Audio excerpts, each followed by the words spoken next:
Thank you for the opportunity to speak today. My name is Mark Chancey. I'm a professor of religious studies at SMU, a Christian, and a Sunday school teacher. I've spent the last 19 years studying how public schools teach about the Bible. I'm asking you to vote against the revised Bluebonnet lessons. Though in some respects they are better than the originals, they are still fundamentally flawed. Lessons still tell Bible stories in literalistic ways that will encourage small children to accept religious claims. Lessons still clearly privilege Christianity over other traditions. Lessons still make numerous claims that are erroneous, made up, or just plain strange.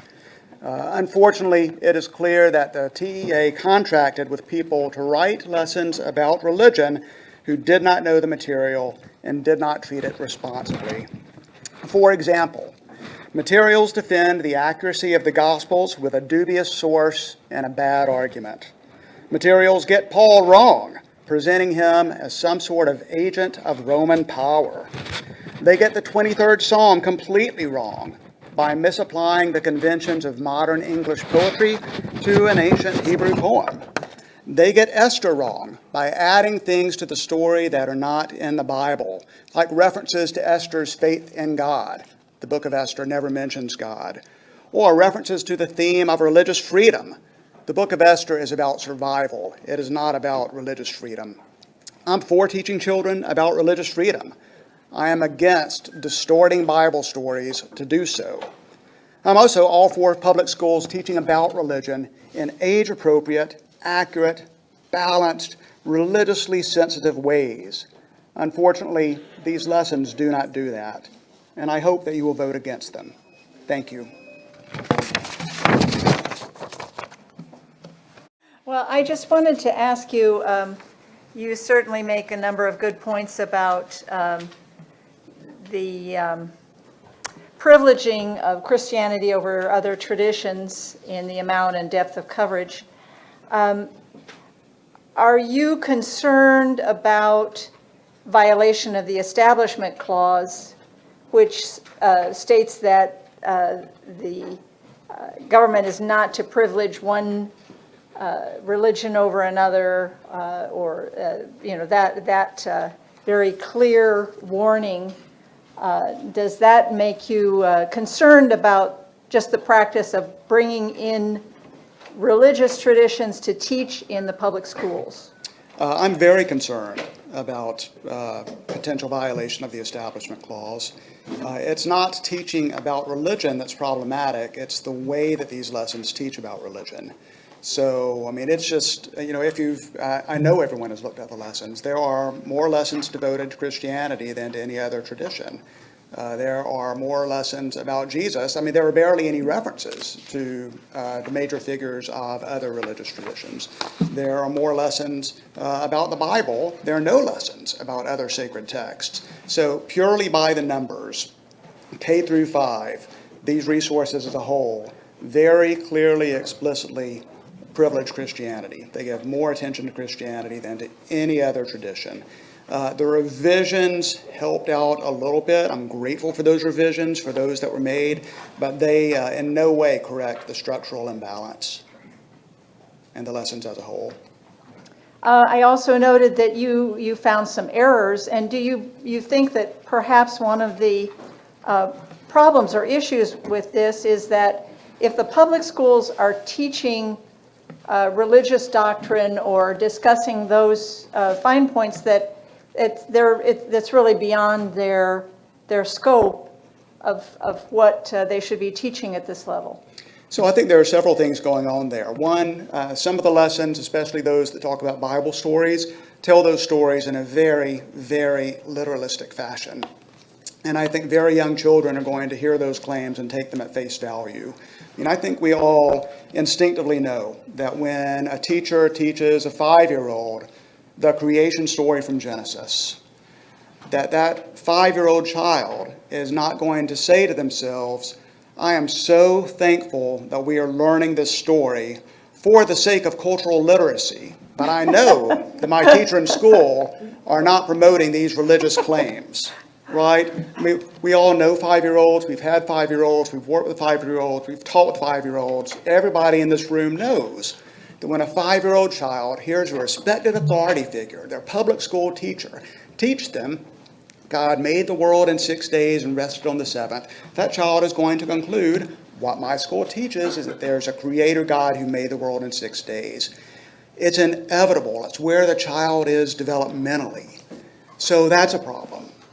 And another problem is that a lot of the treatment of religion just isn't done well. There's so many errors. There are errors in the first version, and there are still errors in the revision. You know, the first version, the lesson on Christianity, Paul and Constantine, Road to Damascus and Constantine lesson, you know, had Christians meeting in secret in the catacombs because they were afraid of the Romans. Constantine founded the first church in Rome.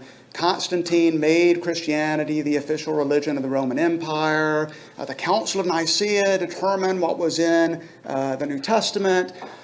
This is the Da Vinci Code. This is not history. This is not history.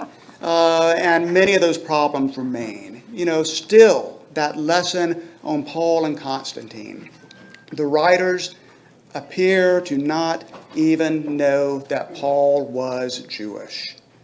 They think that Paul was persecuting Christians, the pre-Christian Paul was persecuting Christians because he was trying to impose Roman religion and culture. They know nothing about the story of Paul. The lesson on Psalm 23, the 23rd Psalm, is so beautiful. It's such poetry. I once supervised a committee of scholars preparing a public school lesson on the 23rd Psalm. It's beautiful to study as poetry. This lesson argues that the 23rd Psalm is an example of free verse poetry, which does not play by the rules of normal English poetry. Because normal English poetry rhymes. Normal English poetry has meter. And the 23rd Psalm doesn't have rhyme or meter. Well, the reason it doesn't have rhyme or meter is because it was written in Hebrew 2,500 to 3,000 years ago. It's not free verse poetry. It's a different type of poetry. That lesson talks about capitalization, punctuation, line divisions, stanzification, as if King David himself decided how the King James Bible was going to present that psalm in English. It never mentions the actual poetic features of that psalm, which is the parallel concepts throughout. It is deeply flawed. So my great frustration as somebody who loves to teach about religion and who thinks that public schools should teach about religion, it's not only does this privilege religion, not only is it taught in such a way that's going to promote some religions over others, but in many cases, it even just gets the basic facts wrong.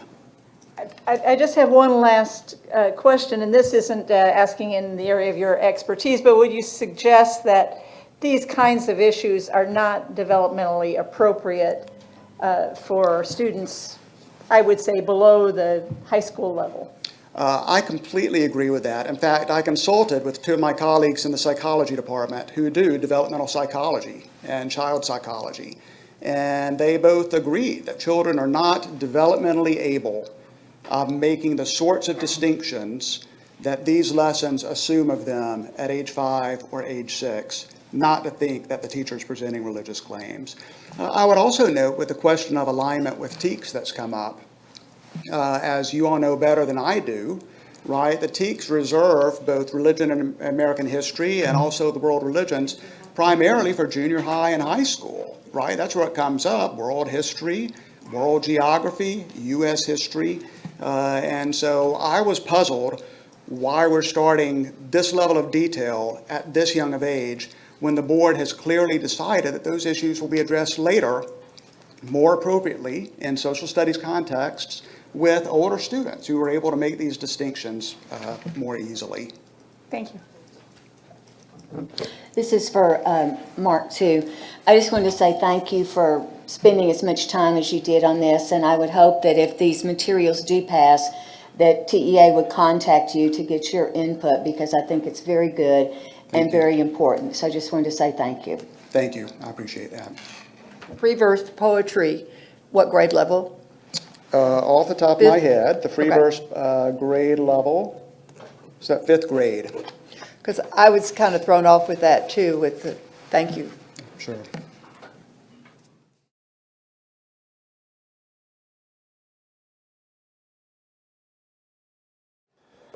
Dr. Bowmanero?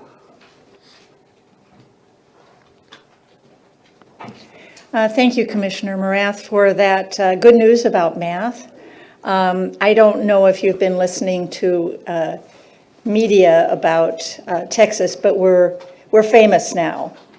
And that's for trying to insert religious doctrine into our curriculum.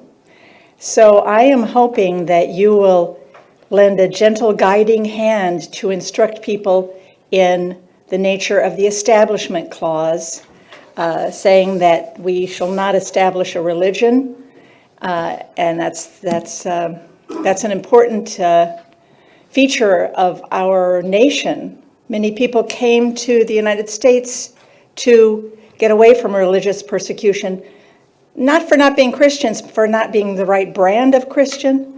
So I was wondering if you would care to dip your toe into a comment on this issue and what kind of guidance you might give members of the board. Well, before the commissioner reacts to that, I would say we had the Attorney General's office here last time, and they provided their contact information. So everyone has had ample opportunity to ask their questions in public and via direct to the Attorney General's office of Texas. That being said, if there is anything you want to say, you're more than welcome to do so. But Yeah, I mean, I think you've asked me a question that is a question about the U.S. Constitution, and I'm happy to opine on it, but I'm not a constitutional lawyer, so I think you probably need to ask somebody that. It's not a question about the U.S. Constitution, because I think that that's fairly well written and clear. It's a question about our choices in curriculum and how we treat different people of different religious beliefs or of no religious belief. And in the curriculum, that is in our curriculum that we produce. So it is a curriculum issue. I think you're going to have to ask me the question again, because I don't understand. You don't understand the question. Do you believe that we should insert Christian doctrine into our curriculum? That's a pretty straightforward way to put it.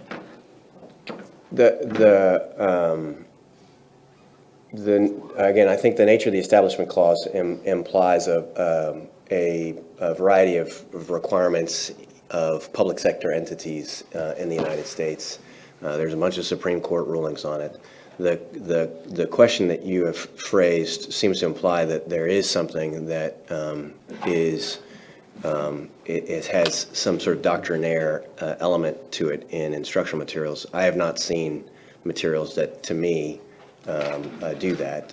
So I'm sort of unaware that this is an actual conflict in instructional materials. Really? Yes. You do not listen to the news? Well, I Or do listen read to it? the news, but I am also well aware that it is extraordinarily rare that I see an accurate news story on virtually any topic. Have you looked at the, excuse me, have you looked at the curriculum? Have you looked at the proposed curriculum? I've looked at many of the sets of instructional material that are before you, and I don't see any Establishment Clause risk with any of it. Using solely Christian biblical references? I have not seen any material that uses From Bluebonnet? that uses solely Christian religious references. Any assertion of that is incorrect. From Bluebonnet? Yes, I've heard this news argument. It is not based in fact. I think people would need to actually read some of this instructional material. Can you point me to the references to other religions in that material? I mean, I don't have it handy, but it's kind of easy to find. I mean, they're all over the place. So there's a unit on World War II that references the Bhagavad Gita. So that is the sacred text of Hinduism.